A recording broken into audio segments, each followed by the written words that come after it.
Ladies and gentlemen, welcome to the Sheep Get Sheared Podcast, home of people, politics, and popular culture. I'm your host, Austin Credo. I want to welcome you to the show. So, if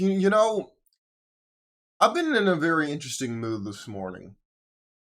Sometimes you ever wake up on a different side of the bed and you feel as though you're in a more nihilistic mood. You know what's interesting about nihilism is the other day when I was in class, one of my professors, who was a former judge, he discusses at length why he believes that Gen Z, my generation, is so nihilistic when it comes to climate, when it comes to politics, when it comes to social issues.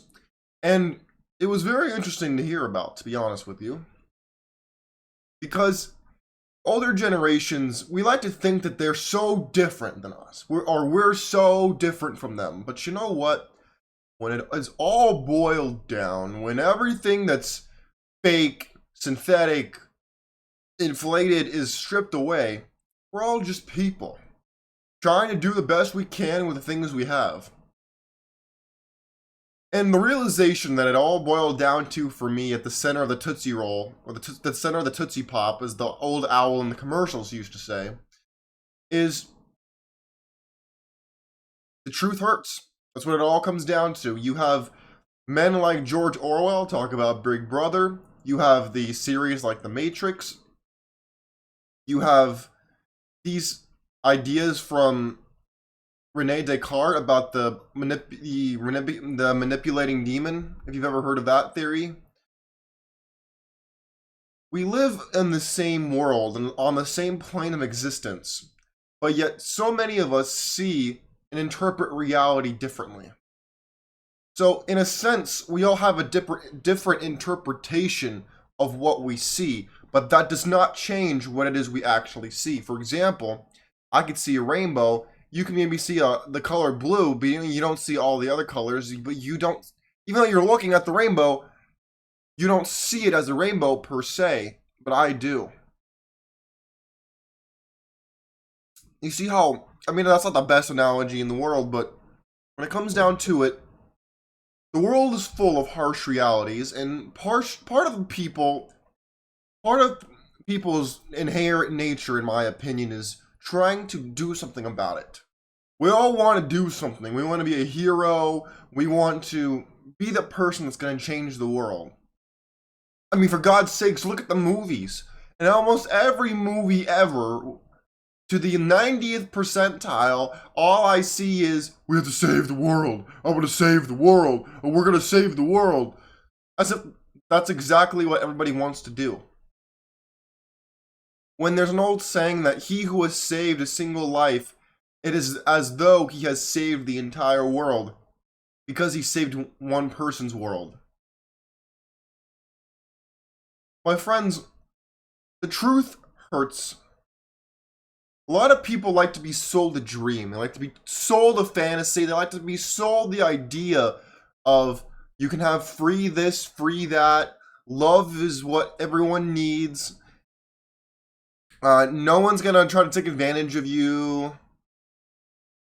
The world is not a lonely place. It's supposed to be a community. There shouldn't be any poor people. All these things, they all sound great. The problem is, we don't live in a world that is fit for the things you're talking about. You cannot remove suffering from the planet, because it is only through the fires of hell that people are forged into gold, or burn away like chaff and are blown away by the wind. And when you say things like the way I just said them, people tend to get defensive, they get unhappy, and they want to argue against you, as if disproving one thing I said then punches a hole through my entire argument, which is just not true.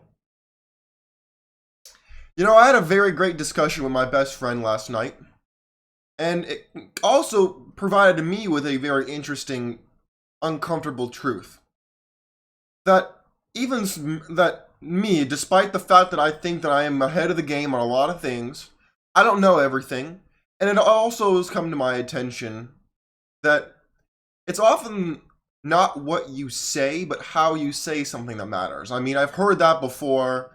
It's something I kind of knew in the back of my head, but I always figured that I said things, pretty decently articulate, well-meaning, everything else. But unfortunately, that's just not always true.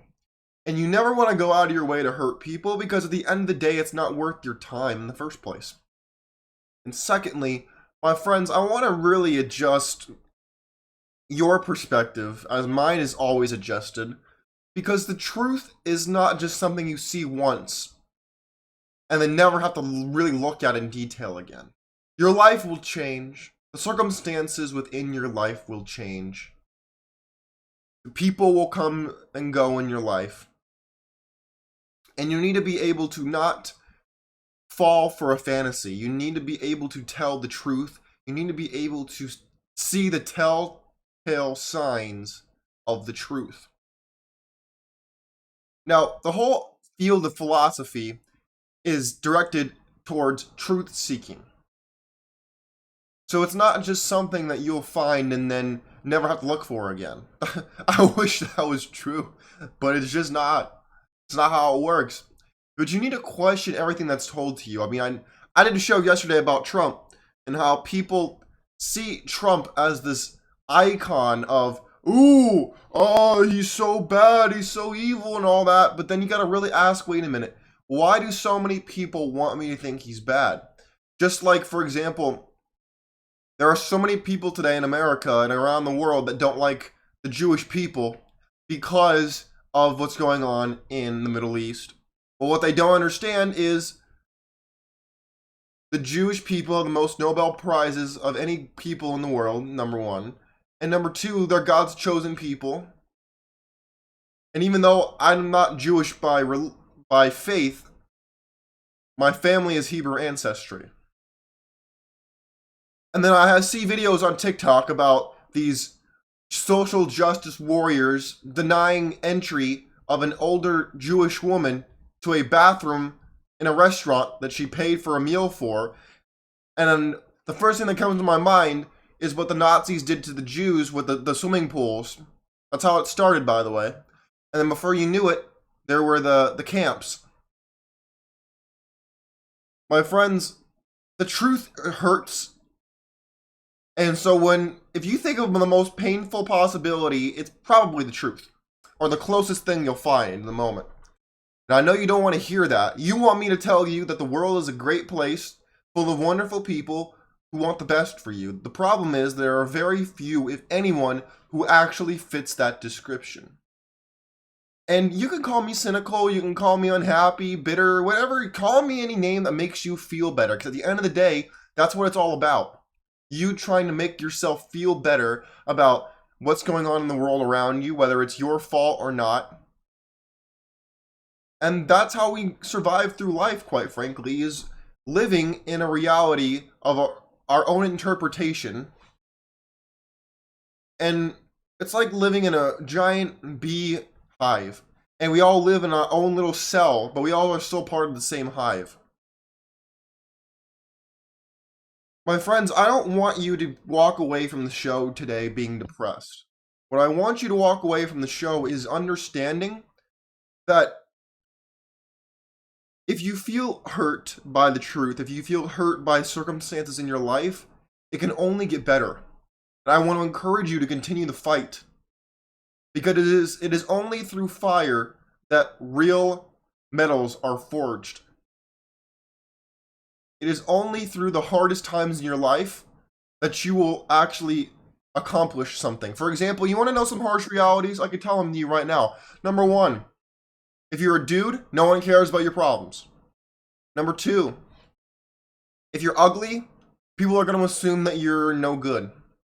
Number three, if you are not part of the Democrat socialist machine that has taken over the Western world, you're going to be called every name under the sun.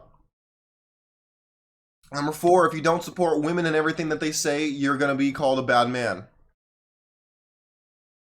Number five, if you're not with the rainbow agenda, you're going to be called a bigot. I mean, I could keep going if you want. But at the end of the day, my friends, we are social creatures, and thus people have the desire to be liked, loved, listened to, cared about, and I get that. The problem is that needs to come within. You need to tend your own garden. You need to be able to become self-sufficient. You need to be able to take care of yourself. And in doing so, you will free yourself from the shackles of depending upon someone else for your happiness, for your relief, and for your self-satisfaction. That is not to say that people are bad per se, but that is more to say that you need to look within. It's very easy in our Western cultures to look outside, say, if I only consume this, buy that, listen to this, watch this person, go to this place, that I'll be happy, my problems will be solved. That's not true. The Eastern spirituality has it right when it comes to you must reflect within to find the answers to the problems that you face, to find the answers that you seek. And that's a tough reality, that you gotta do work. You have to pour into yourself. The sad part is a lot of people are more than happy to pour into the people around them, but they will not use the same resources to pour into themselves, to treat themselves right, to care about themselves, to do something for themselves. As sad as it is to say that, that's just the unfortunate reality. The question is, are you one of those people? Are you going to live in a fantasy of your own creation that's influenced by all the factors around you? Or are you going to choose to take the tough dose of reality every day and live in a harsh world of reality? A harsh world of truth. That is up to you to decide. I will not make that choice for you, nor can I. My friends, take care of yourselves on this beautiful day. Enjoy the Christmas season. I know I can be a little bit of a Grinch right now. I get that. Don't worry, I'll make it a little more cheerful as we get closer to Christmas. But I really want you to deal with the tough times before the good times come rolling. My friends, God bless you. God bless your families. God bless America. If you enjoyed what you heard, follow the show, like the show. You can go over to my X page at Sheep Get Sheared. Follow over there. Go to the Patreon. You know what to do. I ain't gotta repeat it every time. You watch enough content to know what to do. Well, my friends, take care of yourselves. It's a long road ahead. But those of us who are strong and even stronger willed will make it. Peace.